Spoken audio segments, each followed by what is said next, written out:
Ang babae ay nagdalang tao, ngunit ng anak ng 4 na makamandag na ahas. Bawat isa ay naglalabas ng dila sa kanya. Sinubukan niyang patayin sila sa iba't ibang paraan. Ngunit ang mga anak na ahas ay lalong naging umaasa sa kanya. Sa wakas, nang ang babae ay nagdesisyon na ipagbili ang mga murang balat ng hayop, upang ibenta ang panganay at pangalawang anak. Ang mga anak na ahas ay lubos na nadismaya sa kanilang ina. Akala nila ang pangit na babae ay talagang hindi sila mahal. Ang pangapat na anak ay sa galit ay itinulak siya pababa ng bangin. Nang muling magbukas ang kanyang mga mata, sa kanyang mga tainga ay narinig ang magulong boses ng dalawang bata. Kuya, mukhang patay na ang masamang babae. Kung patay na, patay na. Sa totoo lang, habang siya ay buhay, magdudulot lang siya ng pagdurusa sa amin. Ang babae na nakarinig sa mga salitang ito, ay biglang nagbukas ng kanyang mga mata. Anong babae? Siya ay buhay pa pala. Nakatigil sa eksena ng malaking pagsabog. Tumingin siya ng may pagdududa sa dalawang bata. Hoy, maliit na demonyo, nasaan tayo dito? Ngunit hindi pa siya natatapos magsalita. Ang dalawang maliit na demonyo ay umatras na parang nakakita ng multo. Ang itim ang buhok na demonyo ang unang nagsalita. Buhay pa siya, BJ. B. Ang pangalang ito ay medyo pamilyar. Ngunit sa ngayon, hindi niya maaalala. Ang mahalaga ngayon ay ang sugat sa likod ng kanyang ulo. Maliit na demonyo, masakit ang aking sugat. Tulungan mo akong tingnan. Siya ay nakatitig na may mga mata na mas malaki pa sa mga nogales. Kasama ng dugong umaagos mula sa kanyang ulo. Natakot ang dalawang maliit na nilalang at umatras ng ilang hakbang. Ang demonyo na may berdeng buhok ay nagpakita ng mga pangil. Huwag mong isipin na matatakot kami sa iyo. Masamang babae, sinasaktan mo kami ngayon. Hindi ka ba natatakot na maghihiganti kami kapag kami ay lumaki? Masamang babae. BJ, ito ba ay hindi ang masamang kontrabida sa pangakit sa mundo ng hayop na nakita niya dati? Ang malupit na kontrabida na nagkaroon ng malupit na kapalaran? Hindi naman siguro. Paano siya napasama sa ganitong malas na sitwasyon? Pero nagpatuloy pa rin siya sa pagtiyak. Mga bata, sino kayo? Ano ang pangalan ko? Nang marinig ito, ang batang ahas na may berdeng buhok ay may malamig na mukha na punong-puno ng pang-aasar. Masamang babae, bakit ka nagpapanggap sa amin? Gusto mo pa bang magpanggap na nakalimutan mo? Ang batang ahas na may puting buhok ay mukhang may kaunting awa. Ang pangalan ko ay Bay, siya siksiking. Ikaw si Sian. Isa kang itim, pangit, maliit at mahina na babae. Agad na umigkas ang babae sa kanyang mga binti. At muling humiga. Talagang magkapareho sila. Si Sian ay isa sa 4 na pangunahing kontrabida, si Dongchai. Sinan mo, siksiking. Si Bay, ang tunay na ina ng 4 na malamig ang dugong hayop-taong ahas. Ibig sabihin, tunay na ina. Sa orihinal na kwento, hindi siya mahilig sa kasamang ahas-tao. Kaya't labis niyang kinamumuhian ang kanyang 4 na anak na ahas-tao. Palaging sinasaktan o sinisigawan ang kanyang mga anak. Kahit na para sa 2 balat ng hayop, ipinagbili na ang panganay at pangalawang anak. Ang mga baluktot na ugali ng 4 na kontrabida ay lahat may kinalaman sa kanya. Sa huli, pinagsamasamang pinatay siya ng ilang mga bata. Talagang nakakalungkot. Nang siya ay makabawi, ang mga anak na kanina ay gustong manakit sa kanya ay nawala na. Gayon din, sa ganitong ina, anong bata ang magugustuhan yon? Matapos umupo ng ilang sandali sa pader, napansin niya ang kakaiba. Isang sunod-sunod na amoy, na halos magdulot sa kanya ng pagsusuka. Dito niya natuklasan na sa kuweba na ito, puno ng mga nabubulok at nasirang biktima. Sa natitirang kama ng balat ng hayop, puno rin ang dumi. Nakaramdam siya ng matinding pangangati sa buong katawan. Basta't ginamit ang kamay. Talagang isang malaking piraso ng itim na putik. Sino ang makakayanan ito? Agad na umakyat si Sian sa pader. Sinusuri kung ang kanyang kapangyarihan sa katapusan ng mundo ay naroon pa. Sa nakaraang buhay, siya ay isang dual ability user ng wood at space abilities. Siya ay isang bihirang henyo na may 2 kakayahan sa mundo ng katapusan. Siya ay nag-isip. Ginamit niya ang lahat ng lakas niya para buksan ang isang maliit na puwang sa espasyo. Kahit na isa lamang itong kubikometro. Pero ito ay puno na puno. Nakakita siya ng isang disinfecting wet wipe mula sa loob. Madali niyang nilagyan ng lunas ang sugat sa likod ng kanyang ulo. Pagkatapos, dahan-dahan niyang ibinuka ang kanyang mga kamay. Isang maliit na usbong ang tumubo sa kanyang palad. Sa wakas, nagpakita siya ng ngiti sa kanyang mukha. Labis siyang nagpapasalamat na ang kanyang 2 kakayahan ay nakasama rin sa paglipat. Nakarecover siya ng kanyang sigla. Kinuha niya muli ang kutsilyo at asin mula sa espasyo. Nakita niya ang isang hilaw na kamote sa pintuan ng yungib. Ginamit niya ang pilak na kutsilyo upang balatan ang kamote. Pagkatapos niyang buksan ang kanyang bibig at kumain, upang mapagaan ang kanyang nagugutom na tiyan. Nang siya ay lumabas sa yungib at kumuha ng ilang tuyong sanga, pinilit niyang gumawa ng isang simpleng walis. Nilinis niya ang mga basura sa loob ng yungib isa-isa. Habang maganda ang panahon, Nilinis at pinatuyo niya ang maruming balat ng hayop sa kama. Matapos gawin ang mga ito, yumuko siya at naamoy ang sarili. Ang baho, ang sama, ang balat ng asong gubat sa kanyang katawan ay matigas. Nagdikit-dikit ang balahibo, lahat ay natakpan na. Talagang gusto niyang maligo, pero wala na siyang oras ngayon. Gutom na gutom siya. Kailangan pa niyang magluto para sa 2 anak na ahas. Pero walang pagkain sa yungib na ito. Paglabas lang mula sa yungib, nakatayo ang asong gubat na hayop-tao sa harap ng yungib at tinatawag siya. Bumalik na ang pangkat ng mga ngaso para kumuha ng karne. Ang pangalan ng tribong ito ay Yanxiang, mundo ng mga hayop-tao. Ang mga lalaki ay maaaring magbago sa anyo ng hayop. Maaari rin silang magbago sa anyong tao. Sila ay malalakas ang pangangatawan. Matindi ang kanilang lakas sa pag-atake. Ang mga babae ay mahina. Pagkatapos ng pagiging adulto, maaari lamang silang maging tao. Hindi sila makapagbago. Pagbabago ng mundo. Laging nagiging mahirap ang pagsilang ng mga babae. Ang proporsyon ng mga lalaki at babae ay halos naging isa. Kaya't ang mga babae ay naging target ng mga lalaki na nag-aagawan at nagproprotekta. Kahit na si Xian ay isang napakapangit at maduming babae, siya rin ay tamad at masama. Mukhang hindi na siya tatagal sa buhay. Pero siya ay alagaan ng tribo. Ang mga lalaki sa tribo ay bumabalik mula sa pangangaso araw-araw. Laging nagiiwan ng ilang piraso ng karne para sa kanya. Ngunit dahil siya ay isang tipikal na pangit na babae sa mundo ng hayop, kaya sa mga nakaraang taon, wala nang ibang nagnanais sa kanya maliban sa kanyang kapareha na isang hayop-taong ahas. Walang gustong kumuha sa kanya. Sa pagkakataong ito, nakakuha siya ng malaking piraso ng karne. Nakakuha rin siya ng ilang malalaking buto na itinapon ng iba. At ginamit ang mga katangian ng halaman upang maghukay ng kaunting patatas. Nagsimula siyang magluto ng malaking palayok ng patatas na may karne. Ngunit habang unti-unting dumidilim ang paligid, hindi pa bumabalik ang 2 anak na ahas. Sana walang nangyaring masama. Agad siyang tumakbo palabas. Naghahanap siya sa paligid para kay Xiking at Beilin. Sa totoo lang, Xian ay walang takot sa kahit ano. Pero sa totoo lang, natatakot siya sa mga ahas. Ngunit sa sandaling ito, puno siya ng pagkabahala. Mabuti na lang at hindi siya naghanap ng matagal. 2 anak na ahas ang lumabas. Tinatanong siya kung ano ang sinasabi ng mga multo. Tinitingnan sila na puno ng inis. Xian ay galit at walang magawa. Pero mabuti na lang at walang masama sa tao. Kaya tinawag niya ang 2 anak na ahas na umuwi para kumain. Pero ang pangatlong anak ay nakayuko. Sinabi niyang may isang nahulog na mahabang tainga sa gubat. Agad na lumiwanag ang mga mata ni Xian. Ang mahabang tainga ay hindi ba't mga kuneho? Ang karne ng kuneho ay hindi lamang masarap. Ang balahibo nito ay kapakipakinabang din. Kaya't nagpasya siyang tingnan ito. Ang 2 anak na ahas ay nagboluntaryo na manguna. Pero habang naglalakad sila, lalong lumalalim. Natatakot na maligaw, naisip niyang dalhin ang 2 ahas pabalik. Ngunit paglingon niya, tumambad sa kanya ang isang berdeng ahas. At patuloy na naglalabas ng maliit na dila ng ahas sa kanya. Nararamdaman niyang ang kanyang dugo ay biglang lumamig mula ulo hanggang paa. Kahit na natigilan siya sa lugar at hindi makagalaw. Iyon ay ahas. Oh, Diyos ko! Nang makabawi siya sa kanyang reaksyon, ang 2 maliit na anak ay nawala na. Kaya, siya ba ay niloko? Kasabay nito, 2 maliit na ahas, isa'y berde at isa'y puti. Mabilis na bumalik sa loob ng kuweba. Si Xiking ay hindi nakapagpigil at tumawa ng malakas. Ang babaeng iyon. Ha! Siya ay magkakaroon ng malaking problema ngayong gabi. Hindi ako naniniwala na makakabalik siya sa kanyang daan. Ngunit hinila siya ni Beijing. Kuya, tingnan mo, nagkamali ba tayo ng bahay? Dito lang napigilan ni Xiking ang kanyang tawa. Nang itinaas niya ang kanyang ulo, ang yungib ay malinis at presko. Wala na ang masangsang na amoy. Mayroon pang isang maliit na batong lalagyan. At may nakasaksak na magandang maliit na ligaw na bulaklak.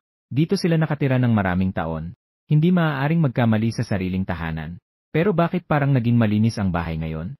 At saka may pagkain sa mesa. 3 kalahating shell ng nyog na parang nasa bato. Isang malaking kalahating nyog na nakalagay sa bato.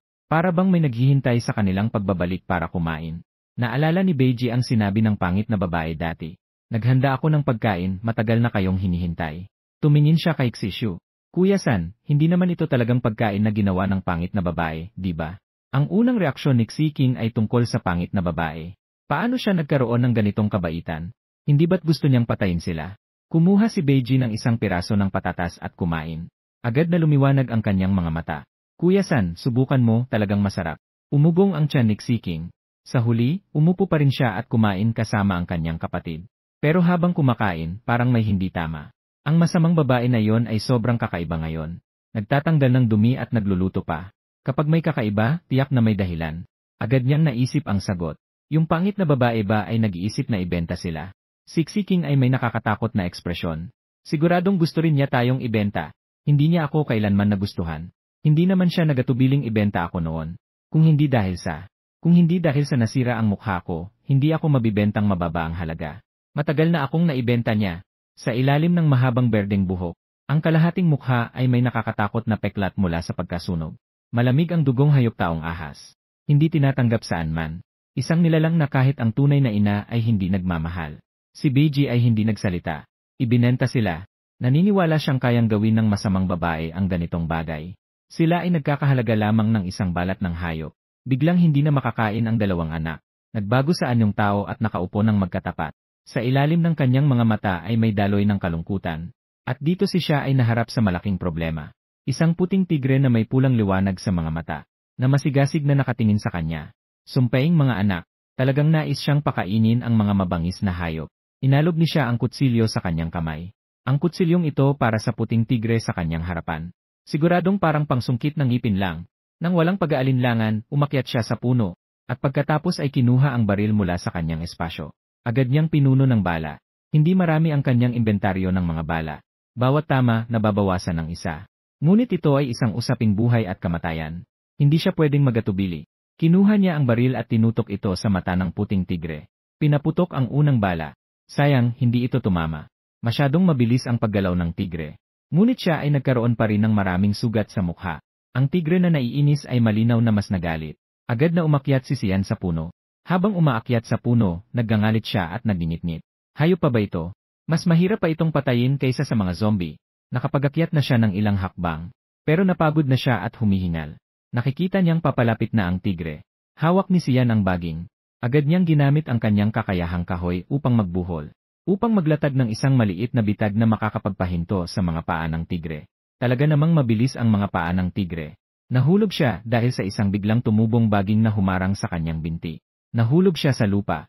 Agad na kumapit si Sian sa baging sa malaking puno at umakyat. Ang tigre ay hindi sumusuko. Maliwanag na nais siyang kainin. Bago magbukang liwayway, matagal pa bago nila mapansin na nawawala siya at makahanap sa kanya. Walang silbi ang magpaliban. Nais niyang iligtas ang sarili. Kailangan niyang patayin ang tigre. Nag-isip siya sandali at kumuha ng isang bungkos ng pilak na sinulid mula sa kanyang espasyo. Isang dulo nito ay nakabuhol sa isa pang sanga. Ang kanyang bitag ay nakatago ng mabuti. Matapos maihanda ang bitag, ang malaking puting tigre ay handang sumugod. Sian ay nagpasiklab ng isang mapanguyam na tingin sa tigre. Pagkatapos ay umakyat siya sa puno. Ang malaking puting tigre ay nagalit. Ito ay biglang tumalon patungo sa puno. Pagkatapos, mabilis na lumitaw ang mga mahigpit na sugat sa kanyang katawan. Isang patak-patak na dugo ang tumagas mula sa mga sugat. Ang kanyang mga mata, leeg, at mga binti ay punit-punit. Ang mukha ng malaking puting tigre ay nagpakita ng hindi makapaniwalang ekspresyon. Nawalan ito ng lakas at balanse. Ang malaking tigre ay muling bumagsak ng mabigat sa lupa. Matapos ang labanan ng higit sa 10 minuto, ito ay hindi na gumalaw. Matapos ang 18 minuto, ito ay nanatiling hindi gumagalaw. Matapos ang 18 minuto, ito ay tila natutulog. Sian ay nagmasid ng ilang sandali at nakumpirma na walang masama. Siya ay maayos na nag-ipon ng mga sugat at itinali ito sa kanyang baywang. Maingat siyang bumaba mula sa puno. Kinuha niya muli ang kutsilyo at pinutol ang laman ng puting tigre. Hindi pa kumakain ng hapunan siya. Ang kanyang tiyan ay maingay na sa gutom. Naglagay siya ng tubig sa inihaw na karne. At naglagay ng kaunting asin. Kumain ng inihaw. Hindi niya alam na ang mga kilos na ito ay pinapanood ng isang kwago sa malayo sa puno. Hindi pa siya nakakarinig na ang mga babae ay pwedeng manghuli. Ang pangit na babaeng ito ay madilim at pangit. Ay nakapagpatay ng isang hayop sa gubat.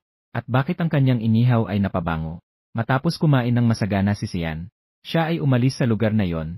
Lumapit ang kwago sa tabi ng apoy. Kinuha ang inihaw na karne na hindi natapos ni Sian. Lahat ay kanyang nilamon. Pagkatapos ay lumiwanag ang kanyang mga mata.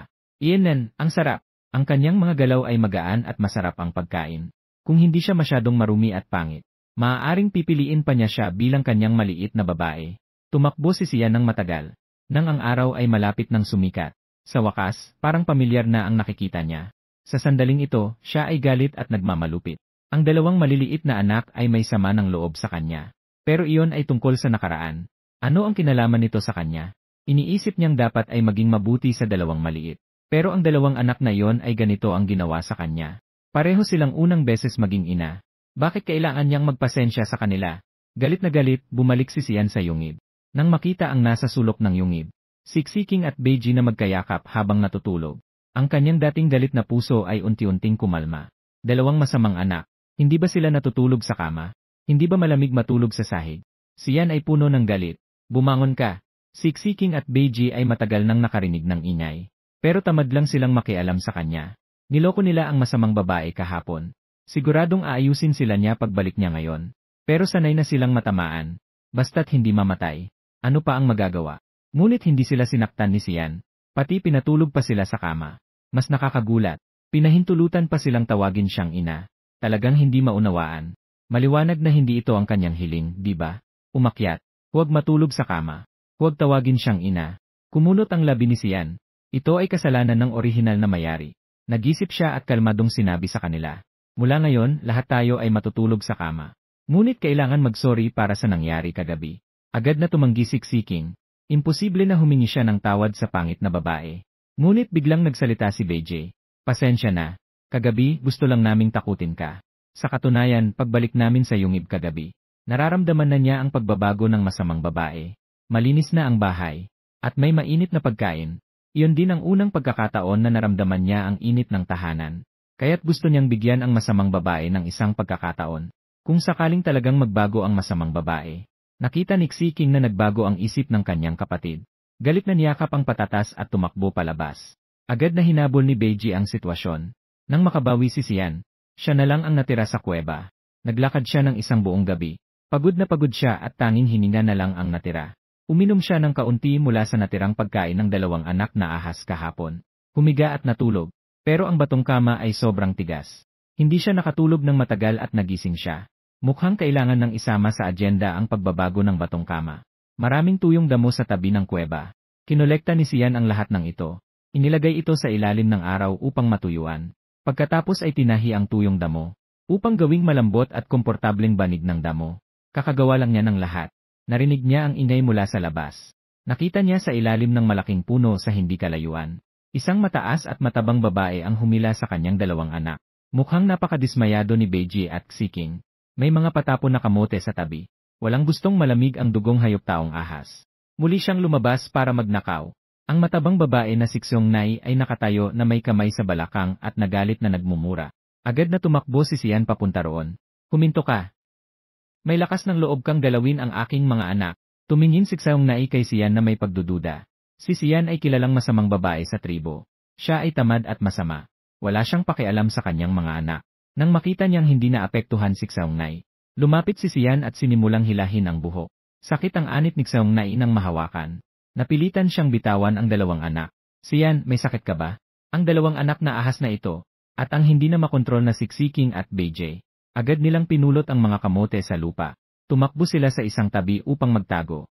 Ang masamang babaeng ito ay hindi kailanman nag-aalala sa kanilang mga bagay. Kung sila ay nagdulot ng gulo, hindi siya kailanman nagtatanong ng dahilan bago niya sila batuhin. Siguradong tutulungan niya Siksing ni na batuhin sila. Mahigpit na nagyakap ang dalawang bata. Nakita ni siya ang pagurong ng kanyang labi. Kaya hindi sila naniniwala sa kanya. Pero sa ngayon, kailangan munang ayusin ang mga nangbuli sa kanyang mga anak. Bakit mo pinapahirapan ang mga anak ko? Hindi inasahan ni Siksing ni. Ang payat na maliit na babae. Ang lakas niya ay talagang ganito kalaki. Halos maputol ang kanyang buhok. Sino ang nagsabing pinapahirapan ko ang mga anak? Ninakaw nila ang aking mga kamote. Sila ay mga magnanakaw. Nagalit si Alwenji at lumabas ang pagdududa sa kanyang mukha. Si Beiji ay nakayuko. Dati, basta may nagsabi ng masama tungkol sa kanila. Ang masamang babae ay hindi kailanman nagmamalasakit. Naniniwala lamang sa mga sinasabi ng iba. Kung gusto nilang tulungan sila ng masamang babae, iyon ay parang pangarap ng isang baliw. Pero hindi nila inasahan. Ang pangit na babae ay tumingin lang sa kanila. Tiyak niyang sinabi na hindi nila ninakaw ang mga bagay. Siksyongnay ay sumigaw ng paano mangyayari yon. Ang kanyang kamote ay nakalagay sa malaking dahon doon. Lumabas lang siya at nawala. Sa oras na yon, ang dalawang anak na ahas ay may kanya-kanyang yakap na mga bagay. Kung hindi sila, sino pa ang magnanakaw? At Siksiking at Beiji ay kilalang mga magnanakaw sa tribo. Kilalang mga magnanakaw. Si Sian ay ngumiti ng malamig. Matagal na siyang nagsalita. Kaya pala, hindi mo naman talaga nakita ng iyong sariling mata. Upang tulungan ang mga anak na ahas na linisin ang kanilang pangalan. Si Sian ay lihim na nag-activate ng kanyang kapangyarihang kaugnay ng kahoy.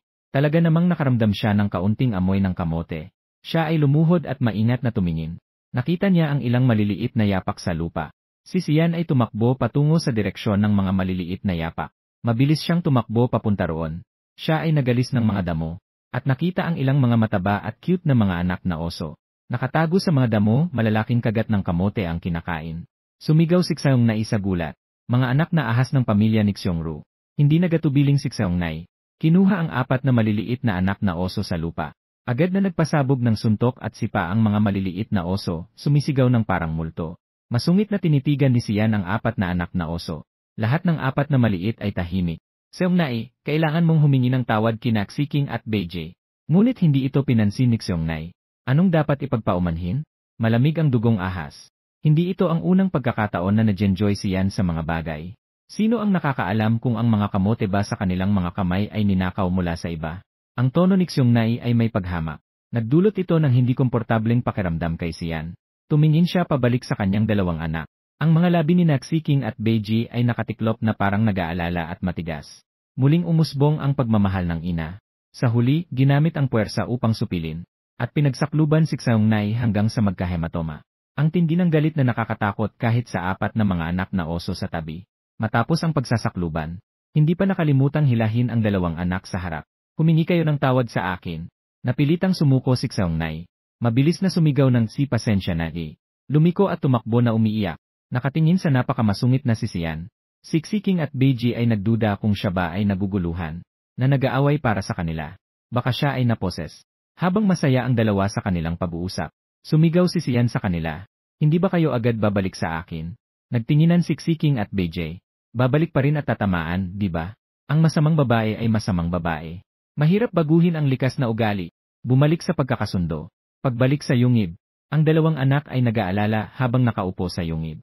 Naghihintay na si Sian ay bugbugin sila. Ngunit nakita si Sian sa labas. Bitbit ang bagong gawang banig ay pumasok siya. Ipinatong ito sa ilalim ng balat ng hayop. Umupo siya sa harap ng apoy at nagihaw ng patatas. Mahinang sinabi ni Xiking kay Beijie, kailan kaya gagamit ng banal na apoy ang masamang babae? Ang apoy ay isang napakabanal na bagay sa mga mata ng hayop-tao.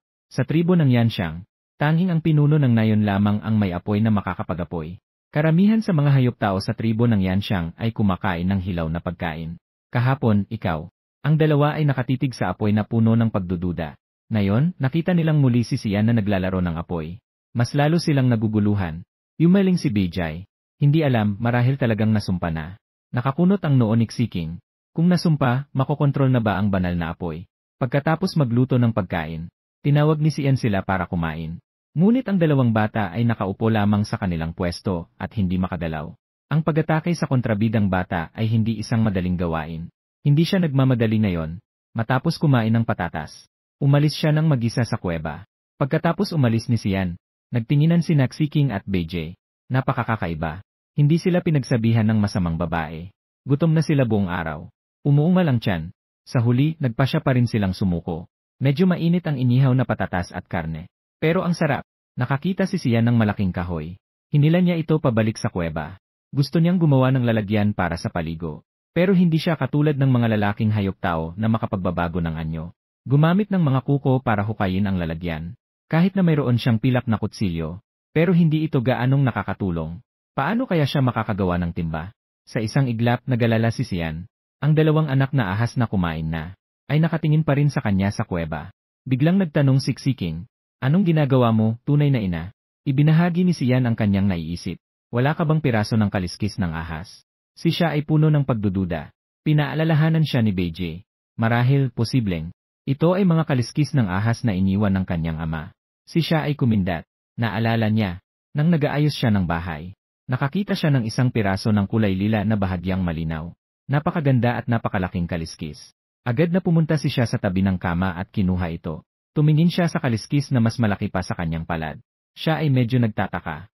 Ang mga kaliskis ng ama ng 4 na anak na ahas ay ganito na kalaki. Gaano kaya kalaki ang kanyang tunay na anyo? Gumamit siya ng kaliskis ng ahas upang hiwain ang kahoy. Nakita na ang matigas na kahoy ay parang tofu. Napakadali nitong nahati. Talagang maganda itong gamitin. Hindi napigilan ni siya ang magpahayag ng kanyang damdamin. Si Beijie ay tahimik na bumubulong sa tabi. Ang ama ng hayop ay napakalakas. Sayang at ayaw mo sa kanya. Tumingin si Tongyan sa kaliskis ng ahas. Ama ng mga pangunahing kontrabida. Napakalaking pangunahing kontrabida. Siyempre, malakas ang kanyang kapangyarihan. Pero wala itong kinalaman sa kanya. Hindi naman siya nagbabalak na talagang mag-asawa ng hayop. Lalo na't ito pa ang ahas na pinakakinatatakutan niya. Sa tulong ng mga kaliskis ng ahas. Hindi nagtagal, nakagawa siya ng 2 balde mula sa kahoy. Isang maliit na balde para sa pagkuha ng tubig. Ang malaking balde para sa paliguan. Pagkatapos ay naginit siya ng isang malaking palanggana ng tubig pangbanyo. Nakatingin sa kanya ang 2 anak na ahas. Hindi alam kung ano ang iniisip ni Kianday. Hindi alam kung ano ang balak niya. Siking, halika at maligo. Naging seryoso ang mukha ni Siking. Ayaw kong maligo. Kapag hindi maligo, magkakaroon ng mga insekto at magiging makati. Sanay na ako sa pangangati. Naging madilim din ang mukha ni Sian. Kapag hindi maligo, walang pagkain sa gabi. Umumbol si Siking. Ang masamang babae ay o kaya'y papaluin siya o kaya'y papagutom. Sa anumang kaso, paulit-ulit lang ang mga ito. Kung ayaw kumain, ayaw kumain. Sian ay medyo nagalit. Tumingin siya kay Beijing. Dumating si Beiwu para maligo. Nagatubiling si Beiwu. Lumapit siya. Tumingin siksiking kay Beijing. Parang nadarama niyang siya ay pinabayaan. Ang maliit na hayop tao ay nakasuot lamang ng isang palda ng balat ng hayop. Madali rin itong tanggalin. Pagkatapos malinis. Pagkatapos maligo si Qianyang. Ang maputing balat ng batang lalaki ay kasing puti ng gatas. Nakita ito ni Sian at napaka-cute ng kanyang pakiramdam. Siksiking ay nakatitig kay Sian habang pinapaliguan si Bei. Hindi alam kung ano ang naiisip ng kanyang maliit na isipan. Si Beiji ay nalinis ng malinis. Balak niyang isuot ang palda ng balat ng hayop. Pero hinarangan siya ni Sian at hindi siya pinayagang magsuot. Agad na tumakbo siksiking at nagalit. Masamang babae, naglakas loob kang mangbuli kay Beiji. Gusto mo bang insultuhin siya? May 2 ahas. Hindi mahirap ang mga adult na hayop tao na ahas. Sa tingin pa rin ay makapangyarihan at nakakatakot. Pero ang mga batang ahas tao ay madalas na pinagtutukso dahil dito. Ang babae ay nagdalang tao, ngunit ng anak ng 4 na makamandag na ahas. Bawat isa ay naglalabas ng dila sa kanya. Ginamit niya ang lahat ng paraan upang patayin sila. Ngunit ang mga anak na ahas ay lalong umasa sa kanya. Sa wakas, ang babae ay nagdesisyon para sa 2 murang balat ng hayop. Ibinenta ang panganay at pangalawang anak. Ang mga ahas ay lubos na nadismaya sa kanilang ina. Kaya pala ang pangit na babae ay talagang hindi sila mahal. Ang pangapat na anak ay sa galit. Itinulak siya pababa ng bangin.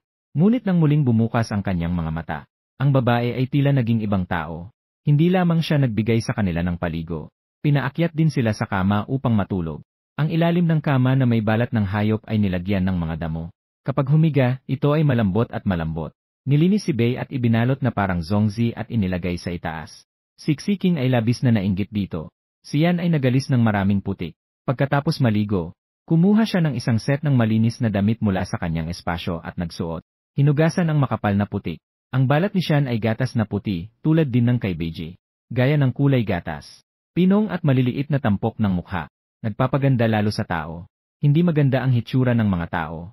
Hindi inasahan ng 2 anak na ahas. Ang masamang babae na nakatago sa ilalim ng dumi. Ang ganda-ganda niya. Kung hindi dahil sa likas na kakayahan ng mga hayop tao na makilala ang tao sa amoy. Tiyak na hindi sila maniniwala. Sa oras na ito, Sian ay naghahanda na ilabas ang nahugasan na balat ng hayop upang patuyuin sa labas ng lungga. Ngunit siksiking ay humarang sa kanya. Huwag kang lumabas, masamang babae. Ngunit sa oras na ito, isang serye ng malamig na pagtawa ang umabot mula sa kanyang likuran. Ang aking anak talagang may potensyal. Sa murang edad, naglakas loob na matuto ng apoy mula sa iba. Talagang karapat-dapat na maging isang malaking kontrabida sa hinaharap. Ang boses ni Sian ay malamig, na may kaunting kayabangan. Ang talukap ng mata ni Dongqi ay bahagyang kumindat. Dumating na ang taong ito, nang siya ay may hawak na sulo. Sa loob-loob niya, siya ay naguguluhan. Marahil nais lamang niyang gamitin ang ganitong aksyon, upang makuha ang atensyon ng isang tao. Siya ay umaasa. Umaasa na ang taong iyon ay maaaring ang kanyang ina. Ngunit sa parehong oras, alam niya, na ang babaeng iyon ay kayang maging malupit at ibenta siya. Paano pa siya magmamalasakit sa kung ano ang kanyang ginagawa? Ngunit ngayon, talagang nakatayo siya sa kanyang harapan. Siya ay lalo pang nagalit. Wala kang kinalaman sa aking pagsisiga. Tumingin sa kawawang batang nasa kanyang harapan. Si Sian ay galit at nagdadalamhati. Marahil ang nais mong sunugin ay hindi ang yungib, kundi ako na nagbenta sa iyo kay Xiongru. Kung talagang may tapang ka, halika at sunugin mo ako. Ang mga salita ni Sian ay nagiging mas nakaka-pressure. Si Dongqi ay nahirapan sa presyon. Biglang sumakit ang kanyang puso. Sumigaw siya kay Sian. Gusto kong sunugin ka, talagang gusto kong sunugin ka. Bakit? Bakit ako? Bakit mo ako ibinenta? Hindi ako natatakot na walang makain. Hindi rin ako natatakot sa gutom at lamig. At higit sa lahat, hindi ako natatakot sa pananakit. Pero bakit mo ako binenta? Ang kabataan ay nagalit at umuungal. Ang kanyang nasugatang ekspresyon ay hindi nakaligtas sa mga mata ni Shan. Ang kanyang mga salita ay tumama sa puso ni Shan. Hindi kita ibebenta. Ang pagbenta kay Dongqi ay bagay ng aking orihinal na anyo. Ang kasalukuyang Shan ay hindi ibebenta ang kanyang mga anak. Hindi kita pinagkakatiwalaan. Ibinenta mo na ako. Masamang babae. Pagkatapos sabihin yon, si Dongqi ay lumipat patungo sa yungib. Halos lumipad si Xian at agad siyang niyakap. Sayang, nahulog ang sulo sa damuhan. Sa isang iglap, ang malaking apoy ay kumalat. Si Xiking at BG ay natakot. Si Dongqi ay naguluhan din. Tumingin siya kay Shan na may pagtataka. Ang apoy ay isang napakabanal na bagay. Ang mga halimaw ay labis na natatakot sa apoy. Kahit na nakita nilang si Shan ay nagluluto gamit ang apoy sa kuweba. Si Beiji at ang iba ay takot pa rin sa apoy. Agad na kinuha ni Shan ang isang buong balat ng hayop sa tabi. At inihagis ito sa apoy. Ngunit maliwanag na huli na. Sa oras na yon, biglang umingay ang isang nakakabinging sigaw. Ang malalakas na boses ni Xiongru ay umabot sa buong tribo. Shan, ikaw na masamang babae. Hindi pa sapat na ninakaw mo ang aking asin. Naglakas loob ka pang magnakaw ng sagradong apoy. Ginamit mo ang sagradong apoy para sunugin ang aking kuweba. Napakalakas ng boses ni Xiongru. Ang pandinig ng mga halimaw ay talagang mahusay. Kaya't mabilis na. Dumating ang punong lalaki. Lahat ng mga lalaki sa nayon ay narito na. Walang sinuman ang makapaniwala. Ang pinakamahina, pinakapangit, at pinakamaliit na babae sa tribo, si Shan. Bigla niyang muling pinasiklab ang sagradong apoy. At ang nagmamalaki na si Xiongru na nagsabing palayasin siya sa tribo. Sa halip, siya ang naging itinakwil. Nang dumating ang punong lalaki at ang iba pang mga lalaki, si Shan ay kasalukuyang natapos na sa huling pagkuha ng buhangin. Nang makabawi ang punong lalaki, bigla siyang umiyak. O Diyos, o lupa, o sagradong apoy, ang sagradong apoy ay namatay na. Si Xiongru ay sumabay din sa sigaw. Shan, talagang isa kang masamang babae. Naglakas loob ka pang magnakaw ng sagradong apoy. At naglakas loob ka pang gamitin ang sagradong apoy para sunugin ang aking yungib. Hindi ka palalampasin ng tribo ng yungib. Paparusahan ka ng punong lalaki. Ikaw at ang iyong apat na nakakainis na mga anak na ahas. Kailangan nang umalis sa tribo ng Yanxiang. Sumigaw din ang kanyang mga lalaki. Inakusahan siyang ahente ng ibang tribo. Nang lumabas ang salitang ito, nagkatinginan ang mga Orsi sa loob ng tribo. Pati ang tingin nila kay Shan ay naging hindi maganda. At sa pagkakataong ito, muling tumayo si Taisen. Naniniwala siyang hindi ganito si Shan. Umiiyak ang punong lalaki sa harap ng banal na apoy. Wala talagang oras para makinig kay Taisen. Ngunit ang mga Orsi ay nag-usap-usap. Isang tao na kayang ibenta ang sariling anak. Ano pa ang hindi niya kayang gawin? May mga bagay na hindi siya makalabas. Sa loob ng maraming taon, pinakain siya ng tribo ng walang kapalit. Ngunit ngayon, gantihan ng masama ang kabutihan. Walang pakialam sa kaligtasan ng buong tribo. Ganitong masamang babae. Bakit pa siya pinapanatili? Sa isang iglap, ang buong yungib ay umuugong. Palayasin si Shan, kailangan siyang palayasin. Nang biglang bumukas ang mga braso ni Taisen at humarang sa harap ni Shan. Kung aalisin si Shan, isama niyo na rin ako. Paano mangyayari yon? Si Taisen ang pinakamagaling na mandirigma sa nayon. Siya ay may mataas na respeto sa nayon. Maaaring alisin si Shan. Alam ni Taisen na hindi pwede. Si Dongqi ay nakatingin sa eksenang ito. Ang puso niya ay naguguluhan. Anong nangyayari? Hindi ba siya ang gumawa nito? Bakit siya ang sinisisi? Siya ay pilay sa isang binti. Sumisigaw siya sa ibang mga beastmen. Hindi siya ang gumawa. Ako ang gumawa. Ako lang ang may pananagutan sa ginawa ko. Ano nang batayan niyo para sabihin siya? Hindi nila alam na ang mga salitang ito ay tumama kay Xiongru. Tingnan niyo, tama ang sinasabi ko, di ba? Sila mismo ang umamin. Ang mga salita ni Xiongru ay tinanggap ng mga beastmen sa nayon. Muling umingay ang sigaw na alisin si Shan. Nakatingin si Xiongru kay Shan na itinaboy ng lahat. Nagpakita siya ng ngiti ng tagumpay. Malamig na tiningnan ni Shan ang eksenang ito. Bigla, sumabay din siyang tumawa. Kung itataboy niyo ako mula sa Yanxiang na nayon, takot akong hindi na muling mag-aapoy ang sagradong apoy sa loob ng isang araw. Ang nagdadalamhating punong lalaki ay biglang nabuhay nang marinig ito. Hinilan niya si Shan at tinanong kung ano ang ibig sabihin nito. Si Shan ay ngumiti ng malamig. Tawanan mo ako, kaya ko siyang patayin. Natural, kaya ko rin siyang pasiklabin muli. Ang mga mata ng punong lalaki ay biglang lumiwanag. Binitiwan niya ang kamay na humahawak sa kanya.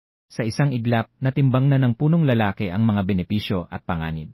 Nangako siya na basta't muling mag-aapoy si Shan, anumang hiling ay kanyang tutugunan. Sa puntong ito, umiti si Shan ng malamig patungo kay Xiongru. Biglang nakaramdam si Xiongru ng kilabot.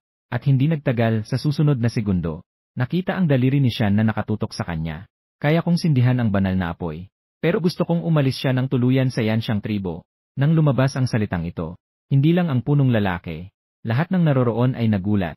Kaunti na lang ang mga babae sa tribo. Sa pagpapaalis kay Xiongru, para na itong pagpatay sa tribo, nahihirapan siyang pinalitan si Shan ng ibang kondisyon. Kahit na nagmakaawa pa siya, kahit ang isang punong lalaki ay nagpakumbaba na. Hindi rin siya makapagpatuloy sa pagtutol. Kaya tumingin siya kay Tyson na may pasasalamat. Para bang sinasabi niyang salamat sa tulong mo kanina.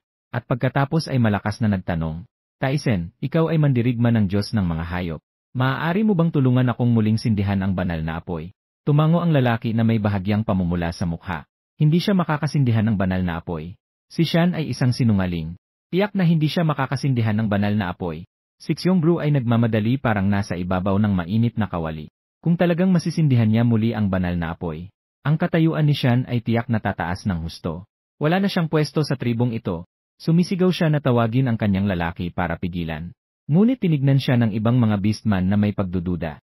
Ang mga babae ay makitid at malambing. Alam ito ng lahat. Hindi naman mabibigo ang tribo. Alam din ng lahat na may alitan siya kay Shan. Ngunit sa harap ng mga mahahalagang bagay, lahat ay nananatiling makatuwiran. Si Shan ay mas lalong ayaw siyang pansinin. Mahinang nagsasalita siya kay Tyson. Siya ay matalino. Isang beses lang ay naintindihan na niya ang sinasabi ng babae. Pagkatapos ay umupo siya ng tuwid. Naghanap ng ilang libong kabanata. At maghanap ng isang pangkahoy. Kinuha ang buhangin na iniwan ng babae kanina. Natagpuan ang mga spark na sinabi ni Shan. Dahan-dahang hinawakan ang dayami. At dahan-dahang humihip dito. Ang mga beastman sa paligid ay hindi makapagsalita. May isang maliit na beastman na gustong magsalita. Ngunit pinigilan siya ng kanyang ama na mahigpit ang bibig. Ang banal na apoy ay labis na sagrado. Bawat hakbang sa muling pagsindi ng banal na apoy. Wala silang sinumang naglakas loob na palampasin ito. Nakita lamang ang dayami sa kamay ni Tyson. Unti-unting lumitaw ang ilang mga apoy. Hindi nagtagal. Muling nagliyab ang dayami. Ang mga tao sa nayon ng Yanxiang ay labis na nagulat.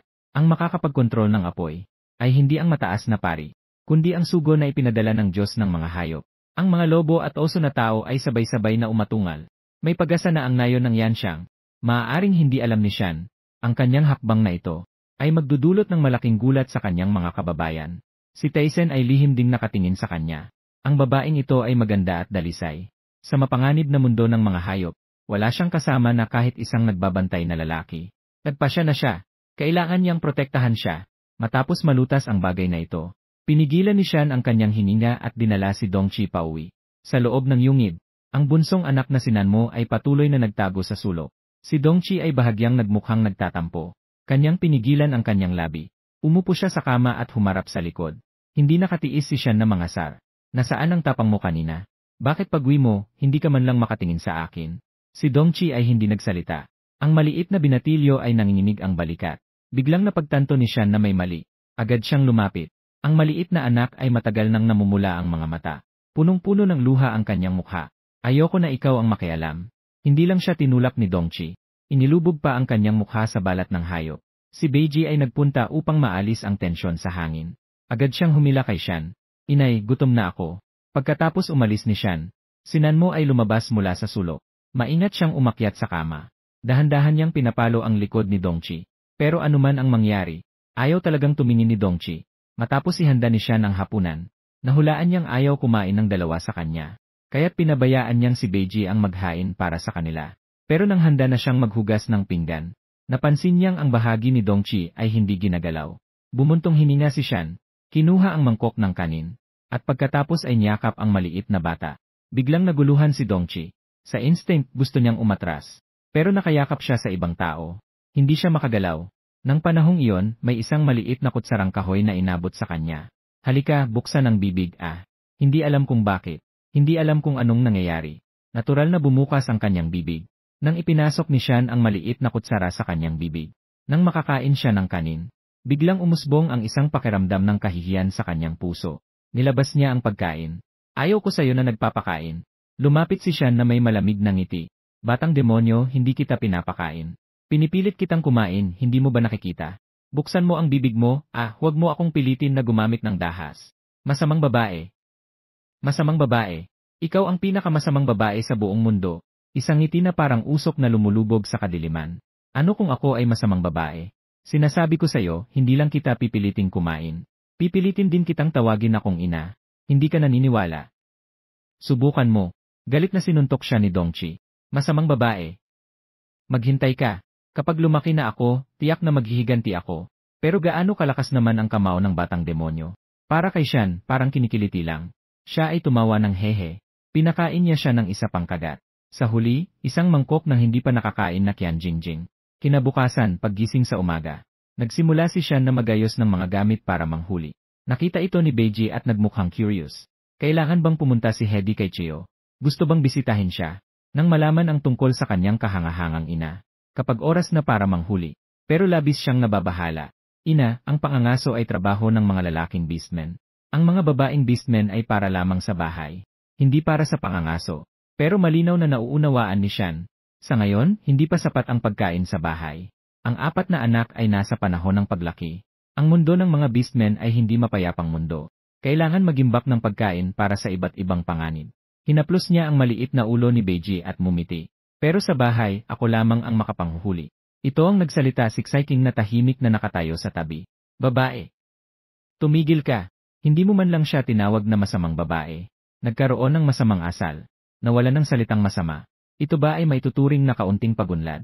Nakakunot ang noo ni Xiking habang nakatingin sa kanya. Ang mga babae ay hindi maaaring manghuli. Sila ay masyadong mahina at walang lakas sa pangangaso. Mahina ang katawan ni Diren. Hindi rin malakas ang lakas. Maging ang mahahabang tainga na hayop ay hindi niya matalo. Lumabas na siya ngayon. Iiwan na ba niya silang 4? Ang pakiramdam ng pagkabahala ay kumakalat sa puso ni Xiking. Kumagat siya sa kanyang ngipin. Hindi niya alam kung bakit. Labis siyang galit sa kanyang puso. Pero umalis pa rin si Shan sa yungib. Tumingin sa kanyang papalayong likuran. Si Xiking ay galit na galit at kumagat sa kanyang ngipin. Alam ko na. Ayaw na sa atin ng masamang babae. Sinan mo na nakatago sa sulok. Tahimik na nakahiga sa kama na walang sinasabi. Si Beiji ay labis ding nag-aalala sa kanyang puso. Sa totoo lang, hindi maaring sisihin ang mga batang ito sa hindi pagtitiwala kay Shan. Talagang wala silang pakiramdam ng seguridad. Nakakatandang kapatid, pangalawang kapatid, pangatlong kapatid. Kung nais niyong manatili ang inyong ina, kailangan niyong maging mabuti sa inyong ina. Si Xiking ay kumagat sa kanyang ngipin. Ang mga ugat sa kanyang mukha ay namumutok. Siya ay galit at naguguluhan. Gumawa siya sa akin ng napakasamang bagay. Hindi ko siya mapapatawad sa buong buhay ko. Hindi rin alam ni Beiji kung paano i-comfort si Xiking. Sa huli, pinili pa rin niyang manahimik. Sa kabilang bahagi ng bundok, si Shan ay may hawak na pala at nagukit ng bitad. Hindi niya alam kung paano manghuli ang ibang mga beastmen. Pero mayroon siyang sariling paraan ng panghuhuli. Matapos maihukay ang lungga, naglagay siya ng mga kahoy at damo sa itaas. Naglakad siya sa paligid ng gubat. Mahina ang kanyang pakiramdam sa direksyon. Hindi siya naglakas loob na lumayo. Kailangan niyang maghanap ng malapit-lapit.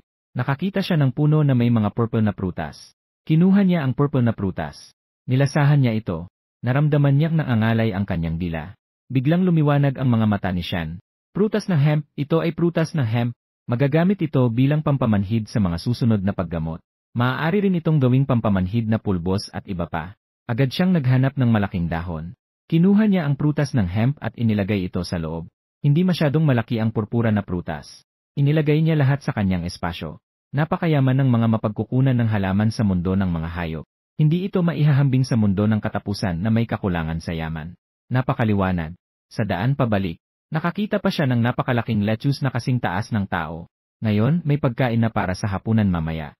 Naglalakad siya pabalik na parang isang malakas na lalaki na may dalang lettuce. May dala rin siyang isang mahabang tainga na hayop sa kanyang kamay. Narinig ang ingay ni Xiking at Bimu. Sabay-sabay silang lumabas mula sa yungib. Nakita nilang bumalik si Shan na puno ang dala. Sabay-sabay na lumitaw ang mga ngiti ng sorpresa sa mga mukha ng dalawang anak. Inilapag ni Shan ang malaking lettuce sa lupa. Tinatanong ang dalawang maliit. Marunong ba kayong magtaga ng balat ng hayop? Agad na ngumiti si Beiji. Inay, marunong ako. Maingat na inaalis ni Shan ang balat ng mahabang tainga na hayop gamit ang kaliskis ng ahas. Habang inaalis ang balat, nag-iisip siya. Ang galing, ang ganda ng gamit ng kaliskis ng ahas. Sa oras na ito, sobrang relaxed si Beiji. Masaya siyang itinaas ang kanyang mukha. Inang, hintayin mong lumaki si Beiji. Si Beiji ay umabot sa antas ng Purple Crystal Beastman. Sa oras na yon, ang mga kaliskis ng ahas ni Biwang ay para sa inang. Hinahaplos ni Shan ang ulo ng kanyang bunso na may kasiyahan. Nakatayo siksiking sa malayo. Wala siyang pagkakamali sa kanyang nararamdaman dati. Si Beiji, ang trader na ito. Nakakagulat na nagplano siya kasama ang masamang babaeng iyon. Trader! Walang hiya. Binuhusan ni Shan ang balat ng long-eared beast ng buo. Dinala ni Beiji ito sa tabi ng ilog upang itan. Kakagaling lang ni ikawalang anak. Lumapit siksiking sa kanyang tabi. May hitsura ng pagwawalang bahala. Huwag mong isipin na kahanga-hanga si Beiji. Ang pagtan ng balat ng hayop ay pangunahing kasanayan ng mga lalaking beastman. Hindi lang siya. Kaya ko at ng aking nakatatandang kapatid at pangalawang kapatid. Narinig ni Shan ang inggit sa kanyang mga salita. Pero ano ang dapat gawin? Ang pagsasabi ay isang bagay. Ang paggawa ay ibang bagay. Sa ngayon, iniisip niya na napakahusay ni Beiji. Siksiking ay may nararamdamang pagdududa sa kanyang puso. Maingat siyang lumipat sa isang tabi. Matapos linisin ni Shan ang mahabang tainga na hayop, nagdagdag siya ng kaunting magaspang na asin. Pagkatapos, isinabit niya ito sa sanga ng puno sa harap ng yungib. Ang karne na pinroseso gamit ang asin, ay matutuyo sa ganitong paraan, at maaaring magtagal ng matagal. Ngayon ay tagsibol. Ito ay panahon ng kasaganaan ng mga bagay. Ngunit sa taglamig, maraming adult na lalaki ang mamamatay sa gutom. Siksiking ay may kaunting pagdududa. Tahimik siyang tumingin sa kanya ng matagal bago siya nakapagsalita. Inang, ang paraan mo ng pag-iimbak ng pagkain. Gusto mo bang sabihin sa punong na yon? Kung malaman ng tribo ang paraan ng pag-iimbak ng pagkain, maraming mga hayop ang makakaligtas. Hindi sumagot si Shan at nagtanong pabalik. Ang punong lalaki at ang mga hayop sa tribo, ay mabuti ba sa inyo?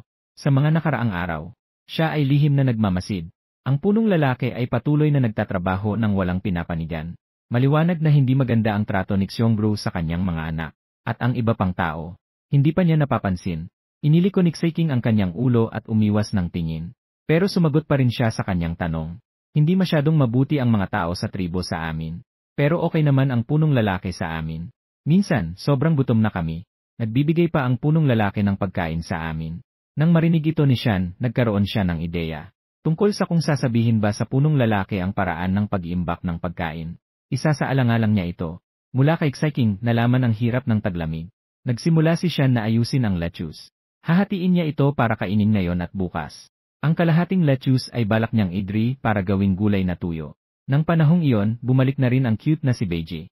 Nakatingin sa kanyang mapulang mga kamay. Hindi napigilan ni Shan ang makaramdam ng sakit. Mabait, ang hirap ng pinagdaanan mo. Yumiling si Beiji. Masaya siya na makakatulong sa kanyang ina. Ang mga long-eared beast sa mundo ng mga hayop ay malalaki. Nagpahiwatig siya kay Dongchi. Dapat ay makakagawa siya ng 2 puting balat ng hayop na palda. Matapos ang tamang kalkulasyon, gamitin ang kaliskis ng ahas para direktang putulin. Pero ang pagtahi ay isang hamon. Nang panahong iyon, kumuha si Beiji ng ilang hibla ng buhok para kay Shan. Inang, gamitin mo ito para umakyat. Ang kanyang puting-puting buhok ay talagang bagay sa balahibo ng puting mahabang tainga na kuneho. Sa hindi nagtagal, natapos ang 2 cute na maliit na palda ng hayop. Biwu, lumapit ka at subukan mo. Hindi makapaniwala si Lausi. Inang, ikaw ba ang gumawa nito para sa akin? Sige, tingnan mo kung anong nangyari sa iyong palda ng balat ng hayop. Sa ilalim ng mapanlikhang tingin ni Xiking, isinuot ni Beiji ang bagong palda ni Shan. Ang buong tao ay mukhang sobrang cute. Mabilis ang tibok ng kanyang puso. Ito ay ginawa ng kanyang ina para sa kanya. Ang kanyang maliit na bibig ay abutain na ang ngiti. Gayunpaman, sa susunod na segundo, hindi na mapigilan ang pagpapakita ng tunay na anyo. Natapos na ang ahas na hayop na sanggol. Nagpakita na ang anyo ng mabuting ahas. Nakatingin sa maliit na puting ahas na kasing laki ng braso. Halos nahulog si Shan sa isang hininga. Siya'y may buhay na ama, mula pagkabata hanggang sa paglaki. Ang pinakakinakatakutan niya ay ang mga ahas. Siksiking sa tabi ay sumigaw din ng hindi maganda. Ang masamang babae ay labis na natatakot sa mga ahas. Basta't ipakita nila ang anyong hayop, siya'y magiging parang baliw at papaluin sila. Inay, si Beiji ay nag-iisip kung ano ang tawag sa kanya. Ang dila ng ahas ay lumalabas. Ang dila ng ahas ay naglalabas. Nais niyang magbago pabalik. Ngunit nahulog siya sa isang mainit na yakap. Ito ang kanyang anak, kahit na ito ay ahas. Ito rin ay kanyang anak. Si Shan ay nilunok ang kanyang laway. Pinipigilan ang takot sa mga malambot na hayop sa kanyang puso. Kahit na ang ina ay labis na natatakot. Ngunit kailangan ng ina na masanay sa inyo. Ang puso ni Beiji ay kumakalabog. Si Beiji ay hindi mapigilang humikbi sa kanyang puso. Hindi niya mapigilan ang sarili at tumungo sa gubat. Si Shan ay lalong naging matigas. Siksiking na nakakita sa eksenang ito. Napanganga siya sa gulat. Pati si Nanmo na nakatago sa sulok ay hindi kumikilos at nakatingin dito. Kinontrol ni Shan ang nanginginig na boses at tinanong si Beiji. Anong anyo ang gusto nila sa pangkaraniwang panahon? Sila ay mga bata pa. Mas gusto nila ang anyong hayop. Pero sa tuwing nagiging anyong hayop sila, natatakot si Shan. Kaya't sinisikap nilang panatilihin ang kanilang pagkatao. Hinaplos ni Shan ang magagandang kaliskis ni Beiji. Pagkatapos ay pinakalma niya ang kanyang isip. Kung gusto nila ang anyong hayop, gamitin ang anyong hayop. Kahit natatakot ang ina, sisikapin niyang umangkop sa inyo. Sisikapin niyang maging bahagi ng inyong mundo. Ang nakakuha ng inspirasyon na pangapat. Agad na hinalikan si Shan sa pisngi. Sunod, ang babae ay tuluyang nahulog sa lupa. Aba, Diyos ko, nararamdaman niyang nakatagpo na siya kay Yama. Agad na nagbago ng anyo si Beiji. Ina, natakot ka ba? Pasensya na. Nakatingin si Shan sa kisam ng yungib. Malabo ang kanyang mga mata. Hinawakan niya ang kanyang puso na tila natatakot. Beiji, isuot mo ang bagong palda ng balat ng hayop. Mukhang mahaba pa ang daan para maging malapit sa mga anak na ahas. Matapos ayusin ang kanyang emosyon, tinawag ni Shan si Xiking. Xiking, lumapit ka. Si Xiking ay naglakad ng may ayaw. Kinuha ni Shan ang isa pang palda ng balat ng hayop, at pinalitan ito kay Xiking. Ang maliit na bata ay naguluhan. Nakatingin siya ng may malalaking mata na nagtatanong. Ito ba ay ginawa para sa akin? Tumango si Shan. May mga marka ako sa palda ng balat ng hayop niyo ni Beiji. May nakaukit na Beiji para kay Beiji. At may nakaukit na Xiking para sa'yo. Hindi marunong magbasa si Xiking. Pero narinig niyang iyon ang kanyang pangalan. Pero bakit? Wala naman akong ginawang masama sa'yo. Umiti lamang si Shan. At gusto sanang hawakan ang kanyang ulo. Ngunit ang maliit na bata ay umiwas. Hindi na matatapos ang maliit na tahanan sa taglagas. Gusto pa niyang samantalahin ang pagkakataon na tanggalin ang balat ng hayop. Hindi man lang itinataas ni Shan ang kanyang mata. Maganda ito, hindi pinapayagang tanggalin. Kung tatanggalin mo, hindi kita bibigyan ng hapunan. Nagtigil ang kamay ni Xiking. Nag-aatubili siyang tumayo sa isang tabi. Hindi ito ang gusto niya. Ito ay ibinigay sa kanya ng babaeng iyon. Matapos magluto ng hapunan si Shan, tahimik na nakaupo si Xiking sa sulok. Nakatago ang kanyang kamay sa ilalim ng balat ng hayop. Paulit-ulit niyang hinahaplos ito. Kanina, may mga pagkakataon si Bilin. Talagang naiinggit siya sa kanyang puso. Ngayon, mayroon na rin siya. Ang puting-puting balat ng hayop. Mas marami pang beses itong mas maganda kaysa sa dati niyang matigas na balat. Ang mahalaga ay, ito ay tahi ng masamang babaeng yon. Hanggang ngayon, kumakabog pa rin ang kanyang puso. At si Nanmo na nanood ng buong proseso, ay muling nagtago sa kuweba. Talagang hindi niya nauunawaan. Bakit biglang sumuporta si Beiji kay Shan? Hindi ko rin maintindihan. Bakit ang masamang babae ay gumawa ng mga balat ng hayop para kay Xiking at Beiji? Mas hindi ko maintindihan. Bakit siya at si Dongqi ay tanging siya lamang ang itinapon? Si Dongqi ay napapikit ng kaunti. Ngunit mabilis din itong isinara. Siya ay kumagat sa kanyang labi. Patuloy niyang inilubog ang kanyang ulo sa balat ng hayop.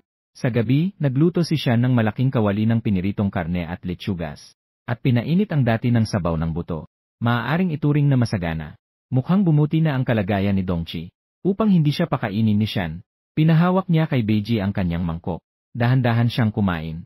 Pagkatapos ng hapunan, nagpakulo si Nanay ng isang malaking balde ng mainit na tubig. Dumating si Xiking upang maligo. Mabuti na lamang at hindi tumutol si Xiaojia. Maayos na naglakad papunta rito. Ngunit sa oras ng paghuhugas ng buhok, bigla siyang tumanggi ng may matinding boses. Hindi ako maghugas ng buhok. Pagkatapos magalit, napagtanto niyang masyado ang kanyang tono. Inilayo niya ang kanyang mukha at mahinahong inulit ito. Ayaw kong mag-shampoo. Kahit na hindi alam ni Shan ang dahilan. Pinili pa rin niyang igalang siya. Si Xiking pagkatapos maligo, ang buong katawan ay namumula. Binigyan siya ng masamang babae ng paligo. Nararamdaman niya na nakakahiya ngunit napakasaya. Nakasuot ng bagong balat ng hayop, nakaupo siya sa damuhan. Ang kanyang puso ay kumikilos ng labis. Sobrang lakas na gusto niyang maging ahas. Ngunit nag-aalala siya na baka matakot ang 5 babae. Pero ginawa na ito ni Beiji dati. Bakit hindi siya pwedeng gawin ito? Sa pag-iisip na ito, talagang nagbago siya. Isang asulberdeng ahas ang lumitaw sa kuweba. Mabilis siyang dumulas sa harap ni Shan. Nakaharap sa kanya, naglabas siya ng dila. Agad na naging berde ang mukha ni Shan. Diyos ko, nakakabigla. Kanluran. Ang berdeng ulo ng ahas ay mayabang na naglalabas ng dila. Ako ang babaeng ahas. Ang puso ni Shan ay parang napigil. Patuloy niyang pinapaalala sa sarili na siya ay sariling anak. Huwag matakot, huwag matakot. Kung matatakot, malulungkot ang mga anak. Inabot ni Shan ang kamay upang haplusin ang ulo ni Xiking. Ngunit hindi inaasahan, bigla siyang tumakbo. Pagkatapos magbago sa anyong ahas. Parang nagpakawala si Xiking. Naglakad siya sa paligid. Sa huli, naging parang insenso. Natulog siya sa tabi ng dayami. Si Biben ay bumalik matapos ang kanyang abalang gawain. Tingnan mo si Xiking naging hugis ahas. Nakita si Xiking na naging nyi at si Suking na naging anyo ng lupa. Kaya siya rin ay naging hugis ahas. Sa tabi ng dayami naging insenso. Si Shan ay nakaramdam lamang. Diyos ko, parang mamamatay na ako. Talaga bang balak ng kanyang mga anak na manatili sa anyong hayop? Ngunit nang maisip ang sinabi ni Beiji, ang mga anak ng ahas ay mahilig gumamit ng anyong hayop. Hayaan na lang silang gawin yon. Kinabukasan, nang magliwanag, si Shan ay naghiwa ng mga labis na lettuce at kalabasa. Pagkatapos ay pinakuluan ito sa piraso. Pagkatapos, pinigan niya ang tubig mula dito gamit ang kamay. At inilagay ito sa ilalim ng araw upang matuyo. Matapos gawin ang mga ito, narinig niya mula sa hindi kalayuan sa tabi ng ilog. Naririnig ang ingay ng pagtatalo ni Xiking at Biwu. Agad niyang ibinaba ang mga gulay at nagpunta roon.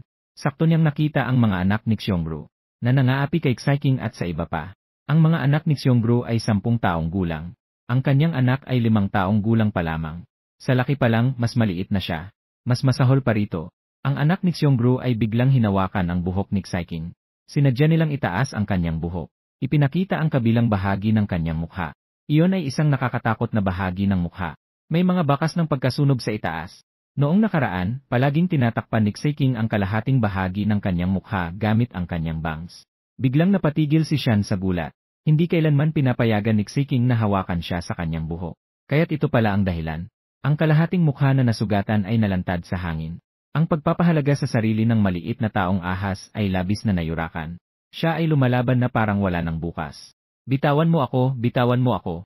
Ayaw niyang ipaalam sa mga tao ang kalahati ng kanyang nasunog na mukha, ang pangit na kalahati ng mukha.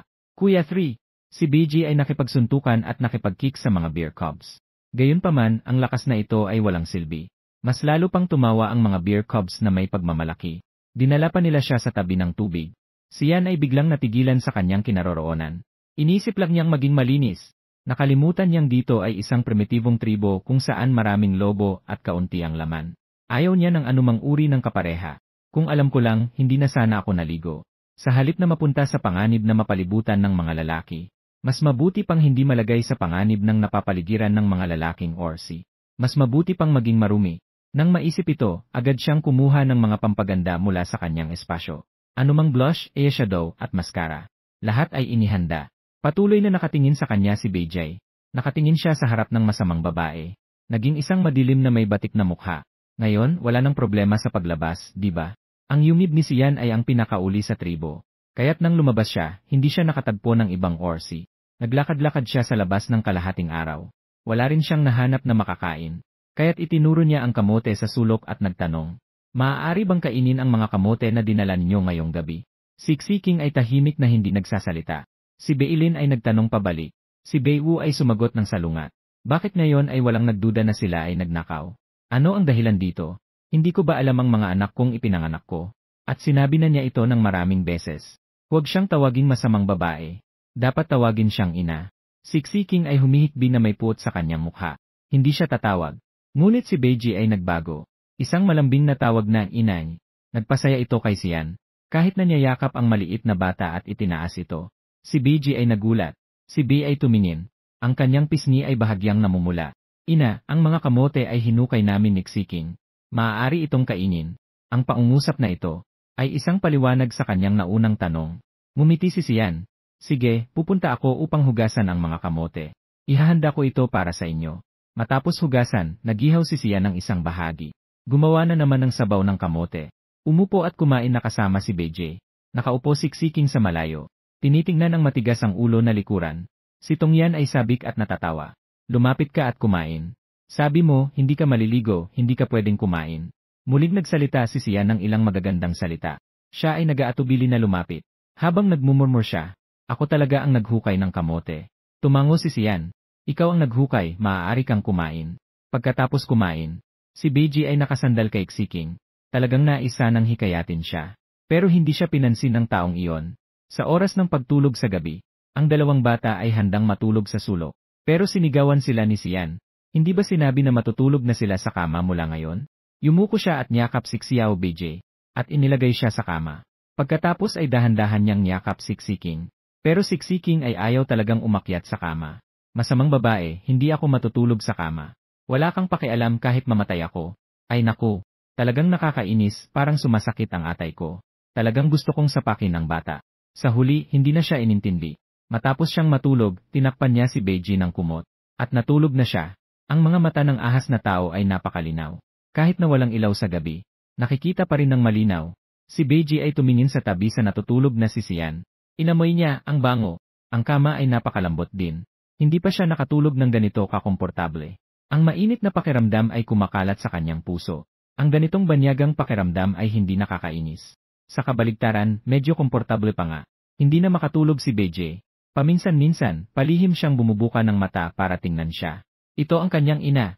Kahit na ang kanyang ina ngayon ay niloloko siya. Kahit na sa susunod na araw ay papagandahin siya. Siya ay patuloy na nakakaramdam ng kaligayahan. Ang maliit na kamay ng Beigo. Mahigpit na hinawakan ang damit ni Xiang. Para bang natatakot siyang tumakas siya. Wala nang magawa si Xiang at hinayaan siyang humawak. Isa siyang babae na matutulog kahit na bumagsak ang langit. Hindi nagtagal ay nahulog siya sa tulog. Tumawag. Si Xiking ay masamang tumitig kay Beiji. Si Beiji ay nagtaksil sa kanya. Nagdesisyon ng mag-isa na lumapit sa masamang babae. Ito ay nagpasama sa kanyang loob. Nagalit at humiga sa kabilang bahagi. Nakatalikod sa kanila. Sa gitna ng gabi, bumangon si Xiang para sa banyo. Tumingin sa sulok kay Xiking na nag-iisip. Ang kanyang dalawang anak. Medyo malikot sila. Lalo na si Xiking. Para silang mga porcupine. Pero kapag natutulog, medyo cute sila. Biglang napatawa si Xiang. Pero hindi niya alam na gising na si Xiking. Sa kalagitnaan ng gabi, ang masamang babae na yon ay hindi natutulog. Bakit siya nakatingin at mumiti sa kanya? Baka gusto niyang samantalahin habang siya ay natutulog. Baka ibenta na naman siya. Si Bilin sa kama ay kinakabahan din. Ano na namang balak ng masamang babae? Gayunpaman, labis na ikinagulat ng lahat. Si Tongyan ay inakay si Xiking sa kama. At napakamaingat niyang ibinaba siya. Ano ito, ano ito, ano ito? Si Xiking ay naguguluhan sa kanyang isipan. Hindi siya naligo, at amoy na amoy siya. Ang kama ay napakalinis. Paano siya makakapagkama? Pero ang masamang babae ay humiga sa tabi niya. Sa napakalapit na distansya, kaya niyang marinig ang kanyang dahan-dahang tibok ng puso. Sa napakamasikip na posisyon, si Xiking ay nakatulog. Kinabukasan ng maaga, napansin ni Tongyan na ang kanyang dalawang anak ay nawala. Lumabas siya at naghanap ng malayo. At sa kanya natagpuan si Beiji na mukhang hindi maganda ang kulay.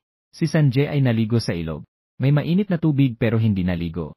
Kailangan pang maligo sa malamig na tubig. Talagang isang masalimuot na bata. Nang mga oras na yon, yumuko si Beiji at niyakap ang kanyang tiyan. Nakatingin siya sa kanya na may mga luha sa mata. Inay, baka mamatay na ako. Si Sian ay natakot at hindi alam ang gagawin. Nagtanong siya ng matagal. Saka lang nagsalita ang maliit na bata ng dahilan. Inay, sa dumi ko, may mga uod sa loob. Ang mga hayop sa orihinal na tribo. Karamihan sa kanila ay kumakain ng hilaw na karne. Kaya't karaniwan na ang pagkakaroon ng mga uod sa katawan. Wala itong epekto sa mga lalaking hayop na kayang magensayo hanggang sa berde na kristal. Pero para sa mga hayop na bata pa, iyon ay isang nakamamatay na pinsala. Si Xiking na bumalik ay sakto namang narinig ang pag-uusap ng mag-ina. Hinila niya si Beiji at walang sabi-sabi ay tumakbo patungo sa manggagamot. Maraming tao sa daan ang nagulat sa pagbabago ni Sian.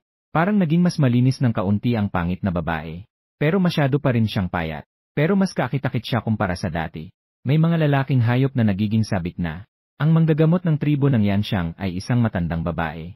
Isa siyang usa na tinatawag na Miwen na banyagang sika. Nakita ang pamilya ni Xian. Itinigil niya ang kanyang kamay na nagigting ng gamot. Lumapit siya upang magtanong kung ano ang nangyari. Ngunit nang marinig ang kanilang layunin, siya ay nagwagayway ng kamay na may panghihinayang. Hindi niya magagamot ang sakit ng mga uod. Hindi dahil ayaw niyang gamutin. Wala talagang makagagamot sa buong kontinente ng mga hayop. Kung nais mong mabuhay, kailangan mong mabilis na makalagpas sa berde na kristal. Tumingin si Miwen kay Beiji. Ang kanyang mga mata ay puno ng panghihinayang. Pagkatapos umalis sa yungib ni Miwen, medyo nalungkot si Xian at ang kanyang dalawang anak. Nang dumaan sa gitna ng tribo, biglang lumabas si Song, isang lalaking may taas na 2 metro. Isang magandang babae. Maaari ba akong maging iyong kapareha? Si Xian ay talagang nababahala na. Nang marinig ang walang katwirang salita na ito, hindi man lang siya tumingin sa lalaking iyon. Diretsong sumigaw siya ng umalis ka. Tumingala si Xiking at tumingin sa kanya. Kahit na pininturahan niya ang sarili bilang may mga peklat, may mga lalaki pa ring gustong makilala siya. At ang lalaking iyon kanina, mukhang siya ang pinakamagaling sa tribo ng Yanxiang. Hindi ako nagkakamali, di ba? Sa kanyang hitsura lamang, nalampasan niya ang ibang mga orsi sa tribo ng Yanxiang. Napagtanto ni Tison na tinanggihan siya ng babae. Kinuskus niya ang kanyang ulo. Medyo nalungkot, Pero hindi siya nawalan ng pag-asa. Ang ibang mga orsi ay sinamantala ang pagkakataon upang pagtawanan siya. Tyson, talagang gutom ka na. Kahit ang pangit na babae tulad ni Sian ay nakakain. Dahil sa mga wood, ang dalawang bata ay may mga mukhang malungkot. Sian ay tumingin sa mga batang walang gana. Bahagyang nakakunot ang noo. Noong siya ay nasa kolehiyo, ang kanyang kurso ay tungkol sa mga halaman. Bahagyang naaalala na may nakita siyang mga halaman na pwedeng pangalis ng mga insekto. Ano nga ba yon? Nag-isip siya ng matagal. Sa wakas, naisip ko na. Buto ng kalabasa, buto ng kalabasa. Pinalo niya ang kanyang noo. Medyo nasasabi. Pero hindi ko alam kung may kalabasa sa mundong ito. Kaya't nagdrawing siya ng kalabasa sa lupa. Para makilala ng dalawang bata. Siksiking ay nakakunot ang noo at seryosong nag-iisip. Nakita ko ito sa ibaba ng sapa. Ang tatlo ay nagmamadali patungo sa tabi ng sapa. At hindi nagkamali, nakakita sila ng kalabasa. May isa na hinog na. Ang iba ay mga hilaw. Si Sian ay labis na masaya. Kinuha niya ang hinog na kalabasa at niyakap ito. Masiglang sumigaw. May pag-asa si Beije, ang kalabasa ay makakapagligtas. Siksiking ay nakapikit ang labi na may mukha ng kawalang paniniwala. Isang bagay na walang magawa kahit ang mga shaman. Posible bang ang mga babaeng bilog? Mga pangarap ng mga baliw. Pero sa ngayon, para iligtas si Beije, kailangan na lang ituring ang patay na kabayo na parang buhay. Pagbalik sa yungib, si Sian ay naghiwa ng hinog na kalabasa. Pagkatapos ay linisin ang mga buto ng kalabasa at patuyuin. Gagawin itong pulbos at ihalo sa tubig. Hindi ito nakakalason, di ba? Habang nagdududa pa Siksiking, uminom si Bei ng isang lagok. Si Beiji ay uminom din ng isang lagok. Pagkatapos, uminom din sina Sian at Xiking. Sinabi niya sa dalawang anak, una, kapag sumakit ang tiyan, pumunta na lang para dumumi. Maraming bulit ang lalabas. Normal lang ito, huwag matakot. Kung inumin mo lang ito sa loob ng ilang araw, gagaling ka agad. Nangyari ang mga bagay na may kinalaman kay Sian. Pinakamadami ang mga lalaki sa Bei. Medyo mahina ang tao. Pero kumikislap ang mga mata. Mukhang epektibo ang gamot ng ina. Ibig bang sabihin ito? Hindi siya. Pati Siksiking ay hindi makapaniwala. Masamang babae. Siya ay isang nakatagong manggagamot. Nagdala ng tubig si Inay Tong. Naglilinis sa kuweba para sa mga anak. Sa pagkakataong ito, kahit Siksiking ay hindi na masyadong tumutol sa kanya. Masaya rin si Sian. Ang mga buto ng kalabasa ay hindi lamang nakakapagpaalis ng mga insekto, kundi masarap din talaga. Totoo nga, ang lahat ay mayaman. Balak kong ilipat ang kalabasa sa bakuran. Siksiking at Beiji ay nagtatakang tumingin sa kanya. Ano ang ibig sabihin ng ilipat? Si Sian ay ngumiti ng misteryoso at nagsabi, malalaman niyo rin mamaya. Gusto kong magpahina si Beiji sa bahay. Pero si Bei ay ayaw sumama. Sa huli, napilitan na silang lahat na sumama. Matapos itanim ang kalabasa, Siksiking ay nakadapa sa lupa na may mukhang naguguluhan. Ganoon ba mabubuhay na ito? Si Tongyan ay tumatawa habang ipinapakita ang kanyang ginagawa sa kanya. Makikita ang kanyang mga kamay na nakapatong sa lupa sa tabi ng kalabasa. Naglabas ito ng kaunting berdeng liwanag. Pagkatapos, ang kalabasa ay lumaki na nakikita ng mata. Kahit ang ilang malalaking kalabasa ay nagsimula ng mamula. Si Sian ay tumingin sa pinakamalaking kalabasa at mumiti. Ang kalabasa na ito ay maaaring makain na bukas. Si Beiji ay nagulat at napabuka ang kanyang bibig. Ang lakas ng ina ay napakalakas. Kaya rin niyang kontrolin ang mga halaman. Si Inay ba ay isang pari? Lu, ito ang lihim ng ina. Ang ina ay sinabi lamang ito sa inyo. Kailangan itong itago para sa ina, ha? Parehong iniisip ng dalawang magkapatid na ito ay napakahalagang bagay. Naubos na ang mga ito. Nang gabi, nagluto si Siyang ng piniritong karne na may kalabasa. At piniritong atay ng mabangis na hayop. Talagang masarap ang lasa ng dalawang ulam na ito. Siksiking at Beiji ay lubos na napabilib ng masarap na pagkain. Hindi sila makatanggi sa pagkain. Pagkatapos kumain, Siksiking ay medyo nag-aalala. Baka may maghukay ng kalabasa. Bakit hindi ako ang magbabantay sa mga ito? Iyon ay mahalagang gamot ng mangkukulam. Talaga bang ligtas na ilagay ito sa labas? Ngunit si Siyang ay mumiti at humarang sa kanya. Huwag nang magabala. Kung may magnanakaw, maraming nandoon sa tabi ng sapa na walang gustong kumuha. Kinabukasan ng umaga, maliwanag ang panahon. Nagising si Siyang mula sa kanyang tulog. Ang dalawang bata ay talagang naghihintay sa kanya sa kuweba na magising. Maganda, may progreso. Si Sian ay tamad na hinaplos ang ulo ng dalawang bata. Siksiking ay biglang inalis ang kamay ni Sian. Si Beiji ay nakangiti at tinanggap ang haplos ni Sian sa kanyang ulo. Habang tinitingnan ang dalawang cute na bata, si Sian ay labis na natutuwa sa kanyang puso. Matapos kumain ng almusal, ginamit niya ang mga kaliskis ng ahas upang ihiwa ang kahoy sa ilang simpleng pala. Ang bawat bata ay may hawak na isa. Sumunod sa kanya si Sian. Nagsimula silang magbukas ng lupa malapit sa kuweba. Ang dalawang bata ay nagtatrabaho ng masigasig. Ito ay isang uri ng pagsisikap na hindi nakita ni Sian sa katapusan ng mundo. Para bang mula sa kanilang puso, nararamdaman nilang ang pagtatrabaho ay isang napakabanal at marangal na bagay. Sa tulong ng mga bata, ang lupa ay mabilis na nahukay. Nagtanim si Sian ng patatas at kamote. Pagkatapos ay gumawa siya ng bagong pulbos para sa pag-aalis ng mga bulete. Ang pulbos ay inilagay sa isang garapon ng salamin. Naihanda na ang gamot. Sabay-sabay na ininom ni Naxiking, Beiji at Sian. Hindi nagtagal. Maraming bulit ang lumabas muli. Pero mas mabuti ito kaysa sa nakaraang araw. Kung kakain tayo ng 2 pang araw, dapat ay gagaling na tayo. Masaya ang mukha ni Beiji. Alam mo bang hindi ka mamamatay? Tumango siya ng mabigat. Inay, maaari mo ba akong bigyan ng kaunting gamot? Ano ang gagawin mo sa gamot? Pagkasabi niya, bigla niyang naisip kung ano ang gustong gawin ng 2 bata. Nang bagong dumating siya noong ikalawang araw. Kinuha ng 2 bata ang patatas at patatas na may karne. Akala niya ay dadalhin nila ito para kumain. Pero dinala pala nila ito kay Dongchai at Nanmo. Matapos ibenta ng orihinal na katawan si Dongchai at Nanmo, palaging hindi maganda ang kalagayan ng 2 bata. Kung hindi dahil sa tulong ni Xiking at Beilin sa lahat ng oras. Maaaring matagal na silang patay. Naghanap siya ng ilang dahon. Nagbalot siya ng 4 na pakete ng pulbos. Kung ito ay para kay Dongchai at Nanmo, iyon ay sapat para sa 2 araw. Pinagsabihan di Sian si Beiji. Isang pakete sa isang araw, ihalo sa tubig at inumin na lang. Pagkatapos sabihin yon, kumuha siya ng malaking dahon. Nagbalot siya ng malaking piraso ng nilutong kalabasa. Dalhin na natin ito. Tumango si Xiking at Bei. Ang 2 maliliit na hayop ay tumakbo palabas. Matapos lumiko sa ilang mga yungib. Sa wakas ay nakarating ang magkapatid sa yungib ni Xiongru. Si Dongchai at Nanmo ay ibinenta dito. Si Xiongru ay isang babaeng may higit sa 10 kasosyo. Pero isa lamang ang kanyang nanganak na mga anak.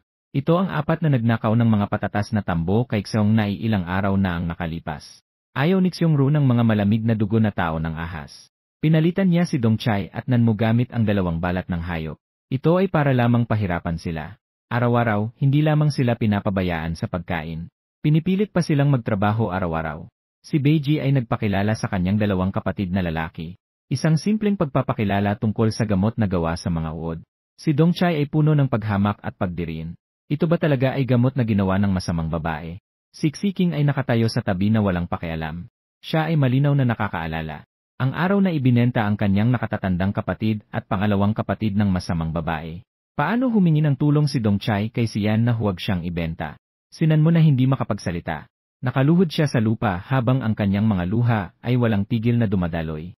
Ngunit kahit anong gawin nilang pagmamakaawa, ang masamang babae ay hindi nagpakita ng anumang pagkilos. Sa sandaling ito, ang mga tainga ng 2 ay puno ng puot. Matigas ang kanilang desisyon na huwag uminom ng gamot na ginawa ni Sian. Si Bei ay labis na walang magawa kaya't napilitan siyang sumuko. Kumuha siya muli ng kalabasa. Sa pagkakataong ito, para kay Dongchai at Nanmo na matanggap ito, sinadya niyang magsinungaling. Nakatatandang kapatid at pangatlong kapatid. Ang pagkain ito ay walang kaugnayan sa masamang babae. Kainin niyo na. Sobrang gutom na sina Dongchi at Nanmo. Nagmamadali silang kumain. Ang nilutong kalabasa ay may kaunting tamis. Nasakot sina Dongchi at Nanmo ng masarap na pagkain. Wala nang natira sa kanilang pagkain. Nang mga oras na yon, narinig ni Xiongru ang ingay at lumabas mula sa tabi. Siya at si Xiongnai ay magkapatid. Si Xiongnai ay may matigas na personalidad. Si Xiongru naman ay kilalang marahas na babae sa tribo ng Yanxiang. Inililipat niya ang kanyang matabang katawan. Kinuha niyo na sina Dongchi at Nanmo. Ang ganda ng samahan niyong magkapatid. Ganito na lang. Bibilhin ko rin kayo. Makakasama niyo sina Dongchi at Nanmo. Si Xiking ang unang tumayo. Huwag mong isipin na kaya mong bulihin ang aming magkapatid. Tumakbo siya sa unahan. Pero tinamaan siya ni Xiongru ng isang sampal. Nais ni Beiji na tumulong. Pero siya ay napalibutan ng mga lalaking beastmen. Ano ang ginagawa niyo? Bakit hindi niyo pa agad nahuhuli ang mga batang ahas na tao? Si Xiongnain na nakatira sa tabi ni Xiongru. Nakinig siya sa ingay at lumabas upang sumilip. Nang makita ang isang grupo ng mga adultong lalaki na nananakit sa 4 na batang ahas. Hindi maganda ang sitwasyon. Noong nakaraang pagkakataon, pinabayaan si Xiking Bei Yudong. Noong nakaraang pagkakataon, pinabayaan si Xiking Bei Feng Yudong. Hindi niya nakayanan si Sian at napilitang humingi ng tawad. Ngunit pagdating sa bahay, habang iniisip ito ni Xiongnain, lalo niyang naisip na siya nga ang may kasalanan. At nakita ang payat na si Sian, na kayang ipaglaban ang kanyang mga anak. Nagsimula nang magbago ang pananaw ni Xiongnain kay Sian. Naisip niyang siya ay isang magandang babae. Ang mga anak ni Sian ay pinapahirapan. Kailangan niyang sabihin ito kay Sian, Si Xeong Nai ay kumikilos na may mabigat na katawan. Tumakbo patungo kay Sian. Hindi maganda, hindi maganda. Nagaway na. Nagaway na. Biglang tumayo si Sian. Agad siyang lumabas ng yungib at nagtanong. Anong nangyari? Binali niya ang braso ng kanyang anak. Nilagyan niya ng gamot sa sugat. Pagkatapos, ginamitan niya ng kahoy na pangkabit upang ayusin ang buto ng kamay. Ang mukha ng batang lalaki ay maputla sa sakit. Pero hindi siya nakapaglabas ng kahit anong tunog. Paulit-ulit na pinunasan ni Sian ang kanyang katawan gamit ang mainit na tubig. Basta't hindi siya magkakaroon ng lagnat ngayong gabi. Wala nang malaking problema. Sa gabing ito, halos wala siyang pahinga. Nakatagilid siya sa tabi ng kama ni Dongchai. Nagtutok siya sa kanyang temperatura. Mabuti na lang at maganda ang kalusugan ng mga beastman. Hindi nagkaroon ng mataas na lagnat si Dongchai. Matapos ang panganib, nakalipas na. Pagod na pagod si Sian, kaya't basta na lang siyang natulog sa isang lugar. Nang magising siya, si Beiji ay nakagawa na ng sabaw ng kamote. Pareho lang ito sa ginawa niya dati. Ang cute ng ngiti ng batang lalaki. Naglagay siya ng isang mangkok ng sabaw ng kamote para sa kanya. Inay, kumain ka. Kinuha ni Sian ang sabaw ng kamote. Bahagyang umiti rin siya kay Beiji. Sakto, siya ay nauuhaw. Yakap ang sabaw ng kamote, ininom niya ito. Alam na niya na hapon na pala. Natakot siya at agad na umupo. Nakita niyang mahimbing ang tulog ni Dongchai. Dito lang siya nakahinga ng maluwag. Nang oras na yon, napansin niya ang tingin ni Nanmo. Isang payat at maliit na bata. Nakahiga lang siya sa dayami. Para bang kahit kaunting lakas. Parang mamamatay siya. Ang ganda-gandang bata. Paano mo naman kayang ipagbili siya? Nanmo, okay ka na ba? Nagulat ang bata nang marinig ito. Dumaan siya sa likod ng isang malaking bato sa loob ng kuweba. Nakita ang pagtutol ng mga bata. Siya ay medyo nalulumbay pa rin. Ibinenta ng orihinal na katawan ang dalawang bata. Sa mga mata ng dalawang bata, lahat ng kanilang naranasan ay siya ang dahilan. Wala siyang magagawa kundi hindi sila sisihin. Muli, pinunasan ni Sian ang pawis ni Dongchai. Sinubukan din niyang sukatin ang temperatura ng kanyang noo. Matapos matiyak na walang problema, siya ay tumayo at umalis. Ngunit sa hindi inaasahang pagkakataon, pagalis niya, si Dongchai ay biglang bumukas ang kanyang mga mata na walang laman. Kinagat niya ang kanyang labi, at ang mga luha ay umiikot sa kanyang mga mata. Samantala, may nangyaring malaking bagay sa nayon. Nawala ang sagradong apoy ng nayon. Sa mundo ng mga hayop, ang apoy ay isang napakamaimpluwensyang at sagradong bagay. Ang unang punong bayan ay nagdala ng sagradong apoy mula sa lungsod ng mga hayop, at natutunan ang paraan ng paggamit ng apoy. Mula noon, sa loob ng 2,000 taon, tanging ang punong bayan lamang ang nakakaalam ng paraan ng pagkontrol sa apoy ng tribo ng Yanxiang. Ito ay naipasa mula sa henerasyon sa henerasyon. Ang sagradong apoy ay nasa puso ng tribo ng Yanxiang. Ito ay isang dinamatay na espiritu. Ito ay isang kinakailangan para sa kanilang kaligtasan. Ngunit ngayon, ang sagradong apoy ay nawala na. Ibig sabihin, malapit na ring matapos ang kanilang nayon. Ang punong bayan ay parang tumanda ng maraming taon sa isang iglap. Nang bumalik si Sian mula sa maliit na gubat, narinig niya ang sunod-sunod na mabilis na ungol ng mga lobo, na nagbigay sa kanya ng pakiramdam ng pagkabahala. Agad siyang tumakbo pabalik sa kanyang yungib, upang hanapin ang ilan sa kanyang mga anak. Ngunit nang tignan niya ang paligid, wala siyang nakita kay Dongchai. Tinanong niya si Naxiking at Nanmo, ngunit hindi siya pinansin ng dalawang anak na yon. Huwag kayong magulo ngayon. Sabi niya, si Dongchai ay bagong ayos lamang ang buto. Kung gagalaw siya ngayon, muling magkakaroon ng pagkakabali ang kanyang mga buto. Kaya't kailangan niyang ayusin ito. Si Beiji ay mahinahong lumapit. Itinaas ang kanyang maputlang mukha na puno ng kabataan. Inay, hindi natututo si kuya. Sinuri ni Sian ang paligid. Ngunit hindi siya nakakita ng mga bakas ng pakikibaka. Isang alon ng galit ang bumuhos sa kanyang puso. Kahit na may mga putol na kamay at paa, ay kailangan nilang umalis sa kanya. Sila talaga ang aking mga mabubuting anak. Ito ang kanyang unang pagkakataon na magalit mula nang siya ay dumating sa mundo ng mga hayop. At ito ang unang pagkakataon na siya ay talagang nagalit. Kung pababayaan lang, maaaring talagang masira ang taong iyon. Kailangan munang ipahanap si Xiking at Beiji. Pero mayroon pa siyang isang tanong. Ano ang nangyari sa mga nagdaang ungol ng lobo? Lumiko si Bei at ipinaliwanag sa kanya. Nawala ang banal na apoy. Nagutos ang punong bayan na tawagin ang mga lalaking nangingisda sa labas. Nag-usap ang lahat tungkol sa paraan upang muling sindihan ang banal na apoy. Nang banggitin ito, sabay-sabay na tumingin ang tatlong maliit kay Shan. Si Shan ay may kakayahang mag-apoy. Pero masyadong malaki ang bagay na ito, kaya't hindi sila makapagsalita tungkol dito sa labas. Gayunpaman, si Shan ay hindi nagkaroon ng malaking reaksyon pagkatapos marinig ito. Hayaan na ang mga bagay sa tribo ay ayusin ng tribo. Unahin nating hanapin si Dongchi. Batay sa pagtanggi ni Dongchi sa kanya, siguradong hindi niya mahahanap si Dongchi mag-isa. Hayaan munang subukan ng mga anak na hanapin. Talagang nakakainis. Mula nang siya ay tumawid, hindi siya tumigil sa paghahanap ng mga anak. Patuloy ang ungol ng mga lobo sa labas ng yungib. Nagsimula ring magalala si Yaod sa kanyang isipan. Nang panahong iyon, si Xiongru ay humahagibis na tumatakbo. Sumisigaw siya sa punong bayan na ipatawag ang lahat. Ibinaba ni Sian ang hawak niyang walis. Nagbigay siya ng mabilis na sulyap sa direksyon ni Nanmo na nagtatago. Sumunod siya kay Xiong na ipalabas ng yungib. Sa labas ng yungib, magulo ang paligid. Ang balita ng pagpatay sa banal na apoy ay kumalat sa buong tribo ng Yanxiang. Ang mga halimaw ay tila walang buhay. Si Sian ay tumingin sa kaliwa at kanan. Ganito ba kahalaga ang banal na apoy? Hindi niya ito masyadong nauunawaan. Maingat na ipinaliwanag sa kanya ni Xiong Nai ang kahalagahan nito. Kahit na ipinaliwanag na niya ang kagipitan ng sitwasyon. Ngunit si Sian ay tila walang pakialam pa rin. Nagalit si Xiong Nai at nagmurmur pa ng matagal. Sa pagdagsa ng mga lalaking halimaw, isang kakaibang pangyayari ang lumitaw sa nayon.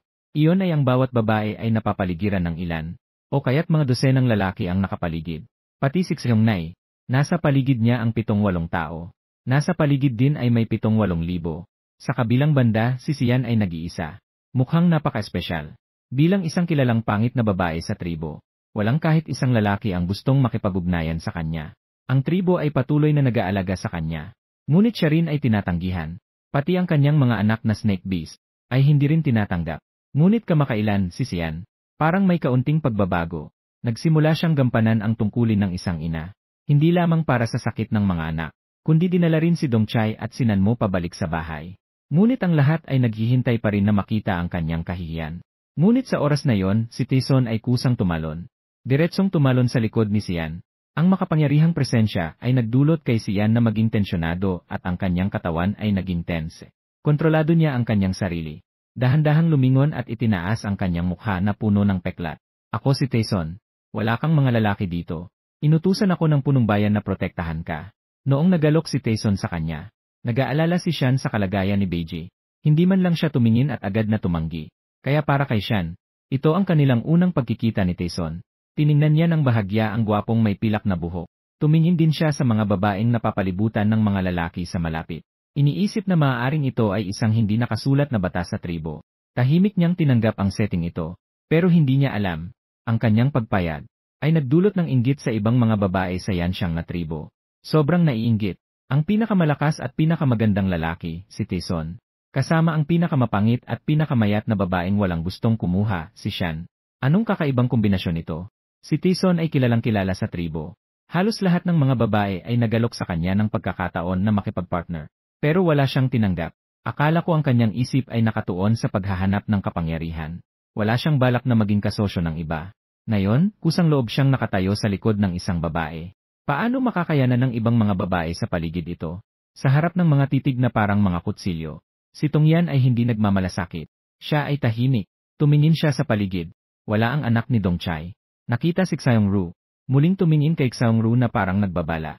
Kung ang patay na mabigat na oso ay mga api sa kanyang anak, gagawin niyang maganda ang kanyang pakiramdam. Nang mga sandaling iyon, si Beiji ay mabilis na lumapit mula sa tabi. Hinawakan niya si Sian na may takot sa kanyang mukha. Inay, natagpuan namin si Kuya. Si Kuya ay nais ng paghihiganti. Gusto niyang sunugin ang yungib ni Xiongru. May apoy si Dongchai sa kanyang kamay ngayon. Hindi nakakagulat na may apoy. Sa yungib ni Sian, may maliit na apoy na patuloy na nagliliyab. Madaling magluto anumang oras. Ngunit ang maganda ay, namamatay ang banal na apoy. Ngunit sa kamay ni Dongchai, may apoy pa rin. Kung ibababa ni Dongchai ang apoy na ito, hindi na magiging malinaw kung paano namatay ang sagradong apoy. Pinikit ni Sian ang kanyang mga mata at tumingin. Hinawakan niya ang kamay ni Beiji at mabilis na tumakbo patungo sa bahay ni Xiongru. Sa sandaling ito, karamihan sa mga beastmen ng Yanxiang tribe ay nasa plaza pa. Wala nang beastman sa harap ng bahay ni Xiongru. Natatakot siksiking sa sulo ni Dongchai. Ngunit patuloy pa rin siyang humarang kay Dongchai. Kuya! Huwag! Huwag kang magpadalos-dalos. Si Dongchai, na may pilay na paa, ay may malamig na ekspresyon. Siking, bitawan mo. Bitawan si Xiongru at huwag niyong apihin ang kanilang magkapatid. Ngayon, putol na ang kanyang mga kamay at paa.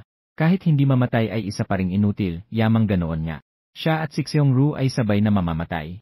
Ang boses ni Dongchai ay kalmado at matatag. Si Xiking, na nakagat ang kanyang mga ngipin, ay malapit nang pumatak ang luha. Alam niya, lalo na niyang nauunawaan si Dongchai. Naputol ang mga kamay at paa ng Orsi. Wala nang kakayahang magtrabaho. Iiwanan siya ng tribo. Kakainin siya ng mga hayop. Kung may pagkakataon pang pumili, sa huling pagkakataon, makaganti para sa sarili. Wala siyang masabi tungkol dito. Pero hindi niya nauunawaan. Bakit ganito kasakit ang buhay ng kanilang magkakapatid? Sa wakas, binitiwan niya si Dongchai. Hindi niya alam kung tama ang kanyang pinili. Marahil pareho sila ng iniisip ni Dongchai sa kanyang puso. Nais na sirain ang kawalang katarungan na ito. Si Dongchai ay pilay ang paa. Pumunta siya sa pasukan ng yungib ni Xiaongru. Ang liwanag ng apoy ay nagiwan ng marka sa kanyang maputlang mukha. Kahit na siya ay mahina at maputla. Ngunit ang kanyang ekspresyon ay napakatatag. Inilabas niya ang kanyang kamay. Ang sulo sa kanyang kamay ay malapit ng masunog ang yungib ni Xiaongru.